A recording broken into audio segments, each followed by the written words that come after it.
বংশ তার পরামানিক, আর নরসুন্দরের পেশা ছিল তার বংশীয়। দাদা করেছেন, বাবাও করেছেন, আর এখন তিনি এই পেশার হাল ধরেছেন। এই পেশায় বাবার হাত ধরে পার হয়ে গেছে 50টি বছর।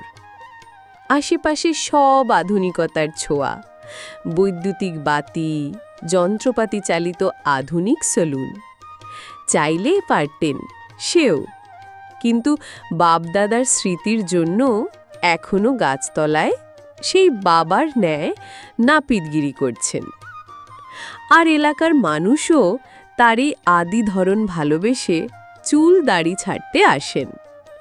এই দৃশ্য ধরা পড়েছে টাকলে টিকটকারের ক্যামেরায়, টাঙ্গাইলের পোড়াবাড়ি বাজারে। আসবেন নাকি একবার এখানে চুল দাড়ি ছাড়তে?